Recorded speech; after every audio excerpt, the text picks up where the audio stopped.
Fait que si j'étais sceptique, en ce moment, je pourrais me dire, ben, je sais pas vraiment s'il y a une table en face de moi. Je sais pas vraiment si ça, c'est un micro. Je sais pas. Moi, je doute de tout. D'absolument tout.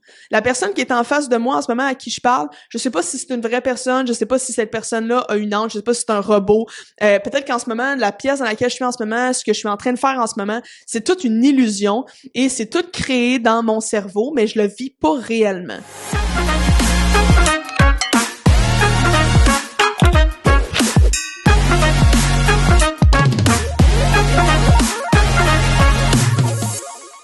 Hey, salut à vous, bienvenue à Croissance Métaphysique, le meilleur podcast pour libérer son plein potentiel, créer et manifester sa réalité de rêve à l'aide de la métaphysique. Je m'appelle Laurence Lévesque, je suis métaphysicienne. Puis si c'est votre première fois ici à Croissance Métaphysique, ben bienvenue. Si c'est pas votre première fois, ben re-bienvenue. Et je suis super contente aujourd'hui de vous parler pour un sujet super intéressant, où est-ce qu'on va parler peut-être un petit peu plus de philo, tu sais, vous savez, j'ai étudié en philosophie et en métaphysique, mais là, je pense que ça serait intéressant de se questionner un petit peu sur la vie elle-même, l'univers lui-même, et est-ce que tout ça est en fait une illusion ou est-ce que c'est bel et bien réel? Je pense que ça va être intéressant de jaser un petit peu de ça aujourd'hui ensemble. En métaphysique, un des principes les plus importants, c'est le principe d'alignement. En fait, quand tu incarnes une certaine version de toi en ce moment, la vie va s'aligner avec cette version-là de toi et tu vas manifester des choses dans ta réalité. Donc, ce que tu vibres en ce moment, tu vas attirer. Et dans le dernier épisode du podcast de Croissance Métaphysique, on a parlé de pourquoi s'aligner plutôt que créer. Fait que j'aimais le concept d'alignement, le principe de comment s'aligner, comment manifester ce que tu veux dans ta réalité, te parle, ben je t'invite à aller voir le dernier épisode où est-ce que j'explique vraiment concrètement qu'est-ce que ça veut dire s'aligner et pourquoi c'est important de s'aligner. Fait que si ça te parle, je t'invite à aller voir le dernier épisode. Et moi, en ce moment, je suis à la Halte 24/7, un espace de bureau partagé où est-ce qu'on peut louer des salles de conférences et tout, même un café. Ils sont situés à Montréal et à Longueuil. Je suis ici pour filmer le podcast de Croissance Métaphysique et je suis super contente d'être là avec vous pour jaser aujourd'hui de est-ce que la réalité, est-ce que la vie, c'est une illusion? Donc, sans plus tarder, entrons dans le sujet d'aujourd'hui, qui est la réalité elle-même. Qu'est-ce qu'on vit comme réalité, le monde dans lequel on vit? C'est quand même fou quand on y pense, parce que nous, on est conscient qu'on est là, on est conscient qu'on est dans une certaine réalité, on expérimente des choses, on ressent des choses, on voit des choses, et en ce moment, on vit, il y a comme une conscience à l'intérieur de nous, mais on a aussi un corps physique qui nous permet d'expérimenter la vie sur Terre. Et c'est assez impressionnant que ça soit là, que ça existe. Vous savez, dans notre quotidien, on vit notre vie, puis on va au travail, on fait à manger à nos enfants, on fait ci, on fait ça. Mais au final, on se questionne pas vraiment souvent sur pourquoi on est ici, puis c'est quoi un peu le but de ça. C'est vraiment spécial que tout ça existe. T'sais, on a quand même créé un monde, on a créé une société, on vit des choses, on ressent des choses, c'est le fun, on expérimente une vie, mais c'est quand même spécial à la base que ce soit là, ça. Il y a comme pas de raison, il y a comme pas d'explication de pourquoi on est là puis on expérimente la vie sur Terre. Évidemment, c'est encore super nébuleux le pourquoi on est ici, comment la Terre a été créée, comment la vie est là en fait. Tu sais, il y a plusieurs évidemment hypothèses, mais c'est sûr que quand on parle par exemple du créationnisme qui est que Dieu a créé la Terre, la science n'accepte pas la théorie du créationnisme, tout autant que la science, par exemple, le Big Bang, c'est un petit peu spécial que une certaine énergie serait née du néant, tu sais, quand il y a rien peut naître du non-être, tu sais. Fait que, il y a plein de choses qui sont un petit peu nébuleuses, plein de choses qui sont comme au fait, ok, ouais, ça se peut que ce soit ça, mais en même temps, ça se peut très bien que ce soit pas ça. Fait que c'est un petit peu nébuleux, là, pourquoi on est ici. Donc, ces questions-là qu'on se pose, évidemment, c'est le genre de choses qu'on va se questionner en philosophie. Comme vous le savez, moi, j'étudie à l'université en philosophie et c'est intéressant de se poser ces questions-là. Pourquoi? Parce que en tant que philosophe, dans un sens, ben, on s'intéresse un petit peu à comprendre le pourquoi des choses. On s'intéresse à trouver un peu la vérité. C'est sûr que quand on vit dans notre vie tranquille, où est-ce qu'on a notre job, on fait notre vie, on fait nos choses, tout comme moi, quand je suis pas nécessairement dans mes cours de philo, ben, on n'a pas à se casser la tête 24/7 à comprendre pourquoi on est ici, qu'est-ce qui se passe, tu sais. On vit notre vie, on y pense pas trop, puis des fois, à un moment donné, on se met à y penser, mais sinon, on n'en fait pas un cas. Mais dans un sens, je pense que c'est bon à certains moments de se ramener et de dire « Hey, faut relativiser un petit peu les choses, tu sais, on est ici sur la Terre, mais c'est encore nébuleux pourquoi on est ici, et l'expérience elle-même de la Terre, elle est nébuleuse. On sait pas si en ce moment, tout ce qu'on est, tout ce qu'on vit, c'est réellement là, c'est réellement physique, tangible, ou si c'est tout ça, c'est une sorte d'illusion ou quelque chose créé par notre cerveau. Ce qui m'amène à ma question de mon podcast aujourd'hui, qui est: est-ce que la vie n'est qu'une illusion? Et j'ai eu envie de vous présenter, en fait, un philosophe super intéressant, un philosophe américain qui s'appelle Hilary Putnam. Et lui, c'est vraiment spécialisé justement dans tout ce concept-là de la vie en général, la vie comme on l'aperçoit, et a nommé, dans le fond, une sorte de théorie. C'est pas une théorie qu'il a défendue à 100%. Il a même, après avoir déposé cette théorie-là, il a même réfuté sa propre théorie pour montrer pourquoi c'était pas vrai, mais il a quand même parlé de la réalité qu'elle est en ce moment. Et est-ce qu'on serait peut-être des cerveaux dans une cuve? Qu'est-ce que ça veut dire, ça? C'est que il y a un mouvement qu'on appelle le scepticisme. Le scepticisme, qu'est-ce que c'est? C'est quelqu'un qui va douter absolument de tout. C'est le philosophe grec Pyrrhon d'Élis qui a justement un peu parti le mouvement du scepticisme. Et il y a plusieurs philosophes, dans un sens, qui se sont attaqués au scepticisme avec les années. Par contre, je vous dirais que c'est pas une position qui est très défendue par beaucoup de philosophes. Au contraire, elle est très réfutée, mais c'est quand même une position qui est difficile à réfuter à 100%. Donc, par scepticisme, ce qu'on veut dire, c'est qu'on va douter de tout. Donc, par exemple, moi, en ce moment, je suis dans une pièce. Qui sait si en ce moment je suis pas en train de tout inventer ça dans mon cerveau et que c'est juste des influx nerveux qui m'envoient une sorte d'illusion que je suis dans une pièce. Fait que si j'étais sceptique, en ce moment, je pourrais me dire: je sais pas vraiment s'il y a une table en face de moi. Je sais pas vraiment si ça, c'est un micro. Je sais pas. Moi, je doute de tout. D'absolument tout. La personne qui est en face de moi en ce moment, à qui je parle, je sais pas si c'est une vraie personne. Je sais pas si cette personne-là a une âme. Je sais pas si c'est un robot.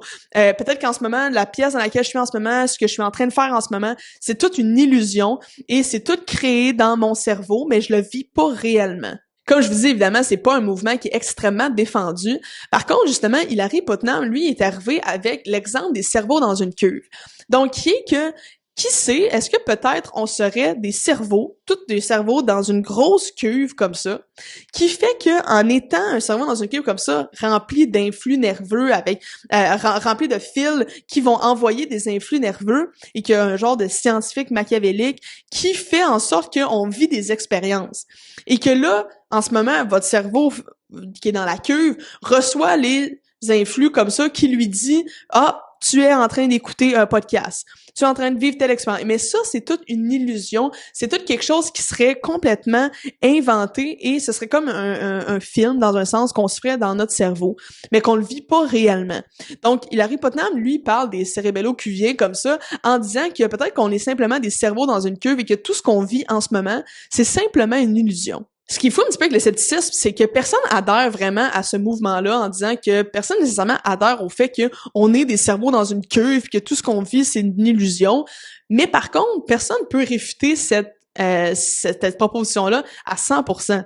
On peut pas la réfuter à 100% pour dire: voici la preuve que nous ne sommes pas des cerveaux dans une cuve. C'est très difficile de venir prouver cette preuve-là, parce que tout peut toujours se ramener au fait que mais peut-être que tout ça reste une illusion, tu sais. Même si je suis là en ce moment, même si t'es là, même si on se parle, ça peut tout être une illusion qui est envoyée dans mon cerveau, qui fait que je pense que je vis.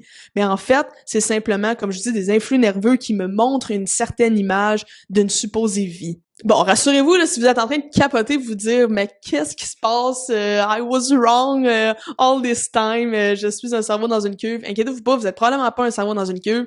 Mais je trouve ça intéressant dans un épisode de podcast comme ça de se questionner si la vie, en fait, c'est simplement une illusion ou si on vit réellement cette vie-là. Un autre courant de pensée qui va être le matérialisme, qui fait que les gens vont justement penser que il y a rien qui existe de plus que le réel, le tangible. Tu sais, ce que je peux toucher en ce moment, il y a rien qui existe de plus que ça. Puis, en métaphysique, on parle souvent d'énergie, on parle de vibration, on parle de par exemple de Dieu, on parle de l'univers, on parle de la loi de l'attraction, la loi de la vibration. Pour un matérialiste, tout ça n'existe pas. Tout ça, ça a pas rapport. Tout ce qui existe, c'est ce qu'on peut toucher de façon tangible. Fait qu'il y a évidemment plusieurs courants de pensée en philosophie comme ça qui fait que, là, rendu là, on sait plus où donner de la tête, on sait plus quoi choisir comme courant. Mais je pense que c'est intéressant de pouvoir se positionner puis de comprendre qu'est-ce qu'il y a comme option, comme façon de voir les choses. Et après ça, nous, on peut se faire une idée un petit peu plus critique. En parlant de vie qui est peut-être une illusion, une chose qui est quand même aussi très intéressante, c'est les rêves. En fait, pourquoi est-ce qu'on rêve d'une certaine réalité, tandis que là, on vit une certaine réalité? C'est-à-dire que quand on vit notre rêve, là, est-ce que c'est une réalité ou est-ce que c'est simplement un produit de notre imagination? Pourquoi est-ce que la réalité qu'on vit en ce moment serait pas aussi un produit de notre imagination? Dans un sens, une autre forme de rêve, tu sais. Parce que quand on vit dans notre rêve une certaine situation, c'est une situation qui est réelle. On la vit pour vrai. Et pourtant, on sait très bien que c'est quelque chose qui est le produit de notre imagination. Fait que dans un sens, c'est un petit peu la même question à se poser pour dans la réalité en ce moment, tu sais. Mais une chose est sûre, c'est que quand on se ramène à ce qu'on croit réellement et ce qu'on expérimente en tant qu'être humain sur la Terre, ben on peut bien se rendre compte qu'il y a une différence entre rêver puis être ici maintenant dans la réalité. Et il y a aussi une différence entre de se dire, est-ce que je suis vraiment un cerveau dans une cuve et que je vis tout ça? Peut-être, mais dans ma tête à moi, les chances sont faibles. Mais effectivement, on pourra jamais arriver à une preuve exacte que je ne suis pas en train de m'imaginer ce que je vis comme scène en ce moment. Je pourrais pas prouver ça au final. Mais est-ce que ne pas pouvoir prouver que c'est pas le cas fait en sorte que c'est vrai? Pas nécessairement non plus. Au contraire, je crois que, comme je vous dis, dans un côté philosophique, là, je vous donne un aspect un petit peu plus philosophique, mais en même temps, d'un côté un peu plus développement personnel, on s'en fout au final qu'on soit des cerveaux dans une cuve ou non. Nous, si ce qu'on veut, si notre but, c'est d'atteindre une vie qui est le fun, qu'on a envie d'avoir du plaisir, qu'on a envie d'être dans l'amour, dans l'abondance, dans la santé, qu'on a envie de vivre cette vie-là et d'expérimenter des choses le fun dans notre réalité, ben qu'on soit des cerveaux dans une cuve ou non, on l'expérimente pareil. Fait que rendu là, on s'en fout un petit peu. Moi, ce que je trouve qui est intéressant ici, c'est de se questionner, de se remettre en question, puis de ramener un peu, de nous sortir un peu de notre monde de société, de petit déjeuner, travail, dîner, travail, revient, va chercher des enfants à l'école, fait souper, va te coucher, recommence au complet le lendemain. Et de sortir un peu de peut-être cette vie-là routinière où est-ce qu'on se pose aucune question, et de se ramener au fait que en ce moment, tout ça, c'est spécial. La vie, c'est spécial. T'sais, on dit souvent que la vie, c'est précieux, mais c'est vraiment spécial. On peut même pas comprendre pourquoi on est là, tu sais. Fait que, dans un sens, ça rend tellement l'expérience de la vie incroyable puis le fun de la vivre de cette façon-là que je pense qu'on doit justement prendre le temps de s'éloigner un petit peu de notre train-train quotidien, se questionner un petit peu, sans justement se rendre malade avec ces questions-là, mais de se questionner un petit peu pour après ça essayer de ramener ça plus à un côté plus développement personnel que philosophique. Et avec ce côté-là de développement personnel, ben se dire, sais-tu quoi, moi je me rends compte que ce soit une illusion ou non, j'ai le potentiel de créer ce que je veux dans ma réalité. J'ai le potentiel de créer une vie incroyable et extraordinaire. Et c'est ça que j'ai envie de créer en ce moment, que je sois un cerveau dans une cuve ou non. Donc, bref, petite conclusion pour est-ce que la vie, c'est réellement une illusion? Est-ce qu'on est dans une simulation ou peu importe? Peut-être que oui, peut-être que non. Comme je vous dis, le fait qu'on puisse pas prouver que non veut pas nécessairement dire que c'est vrai. Je pense que quelque chose de super tangible à la réalité en ce moment, même si on peut pas prouver qu'on n'est pas en train de tout s'imaginer ça comme si on était dans un gros rêve. Mais par contre, une chose est sûre, c'est que dans cette simulation-là, si simulation il y a, on vit des vraies émotions, on a des vraies pensées, on est des vraies personnes qui ressentent, qui agissent et qui sont maîtres de leur destinée. Et en comprenant ça, simulation ou non, on peut créer ce qu'on veut et ressentir ce qu'on veut et évidemment créer la vie qu'on veut. Fait que c'est pour ça que là on se remet un petit peu en arrière, on est comme wow, c'est vraiment fou, est-ce que c'est vraiment de même? Puis là on se ramène un petit peu en se disant ben non, au contraire, nous ce qu'on veut c'est créer une belle vie et comme on dit, cerveau dans une cuve ou non, on peut créer la vie qu'on veut créer en ce moment, on le remarque, on le sait avec la métaphysique, avec la création de réalité, on peut s'aligner et créer la réalité qu'on a envie d'expérimenter.